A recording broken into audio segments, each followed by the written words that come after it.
Hola chicos, en este video vengo a explicar otro caso de factoreo de uso frecuente que recibe el nombre de factor común por grupos. Los 5 casos más utilizados son estos que mencioné en el video anterior y vamos a focalizarnos en el segundo, en factor común por grupos. Recuerden que factoriar un polinomio es expresarlo como producto de polinomios primos, eso ya más o menos lo expliqué también en el video anterior. ¿Y a qué vamos a hacer referencia en esta parte? Vamos a tener que detectar cuando tengamos factor común por grupos que va a estar dado en una expresión algebraica que va a poder contener factores comunes de acuerdo a distintos grupos que pueda generar con los términos de esa expresión. Entonces, nosotros vamos a aplicar propiedad conmutativa y asociativa, convenientemente, de acuerdo a lo que nos convenga, básicamente, y vamos a poder extraer factor común de esos pequeños grupos que genere. Por eso se le llama factor común por grupos, porque no vamos a poder determinar un factor común para todos los términos, sino que de acuerdo a pequeños grupos que vamos a armar con los términos de la expresión, sobre esos pequeños grupos vamos a poder aplicar factor común, es decir, el caso que expliqué en el video anterior. Vamos con un ejemplo, así lo ven más claramente. Si nosotros tenemos la expresión polinómica p de x igual a 3a más a por x menos 3b menos b por x, lo que tenemos que buscar ahora es generar pequeños grupos con esto que tengo. ¿Por qué?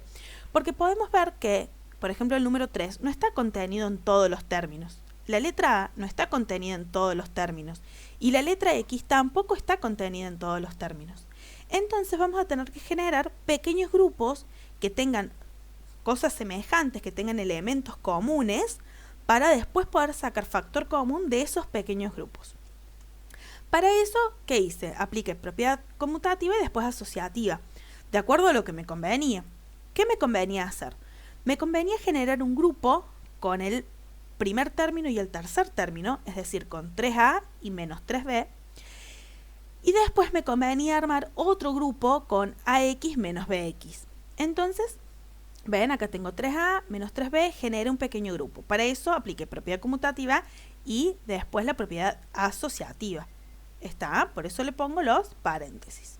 Después puse un más, siempre vamos a poner más, y después, entre paréntesis, puse el otro pequeño grupo que genero por asociatividad. Lo único que hice hasta acá es propiedad conmutativa, es decir, cambié algunos términos de lugar y los asocié a través de ponerle paréntesis. Es todo lo que hice por el momento. ¿Qué vamos a hacer después? Vamos a identificar algunas cosas para poder trabajar y poder reducir esta expresión. Podemos ver que al asociar, en el paso anterior, en el primer paso, me quedaba en un paréntesis, en un grupo, 3a menos 3b. Yo, con esa expresión que tengo, esa expresión binómica que tengo, puedo extraer un factor común. El factor común que tiene es 3. Entonces puedo sacar factor común 3 para que me quede 3 por a menos b. Y en el otro grupo, en el grupo marcado con celeste, en el ax menos bx, yo puedo detectar que el factor común es x, ¿sí? Porque está presente en los dos términos. Entonces, ¿qué me va a quedar? Me va a quedar x por a menos b. ¿Estamos? ¿Cómo llegué a esto?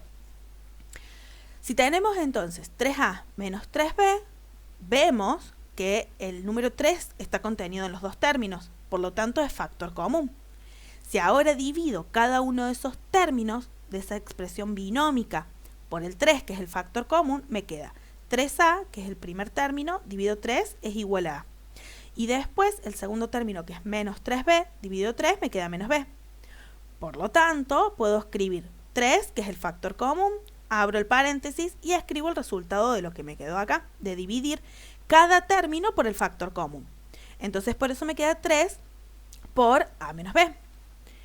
En cuanto a la otra expresión, ¿sí?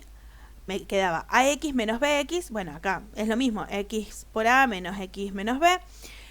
¿Qué vamos a tener que hacer? Vamos a tener que dividir por el factor común. El factor común es x, porque está presente la x en los dos términos. Entonces, a por x o x por a dividido x me queda a. Menos x por b, es decir, menos b por x.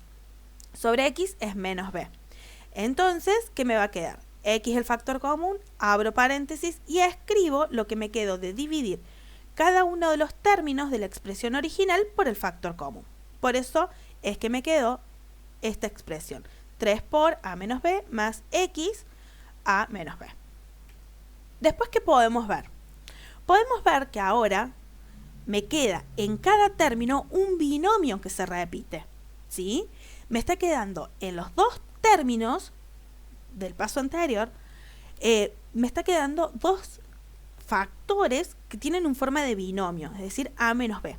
Entonces, el binomio a menos b está contenido en los dos términos, por lo tanto, es factor común. Entonces, puedo encontrar la reducción total de esta expresión haciendo ¿qué cosa? Tomando cada uno de los términos y dividiéndolos por ese factor común. Entonces, voy a dividir cada término por el factor común. Me queda entonces 3 por a menos b dividido a menos b es igual a 3. X por a menos b dividido a menos b es igual a x. Entonces, ¿qué me va a quedar? Me va a quedar lo que saqué factor común al último, es decir, a menos b, por el resultado que obtuve de dividir cada uno de estos términos por el binomio a menos b. ¿Sí? Y bueno, eso es todo. Siempre van a tener que aplicar propiedad conmutativa y asociativa para generar pequeños grupos, después sacar factor común de esos pequeños grupos y ver qué quedó. Si queda dentro de esa expresión otro factor que sea común, sacamos factor común y listo. Muy mecánico, álgebra pura. Cualquier consulta que tengan, ya saben, me escriben por el aula virtual. Un cariño muy grande para todos, chicos.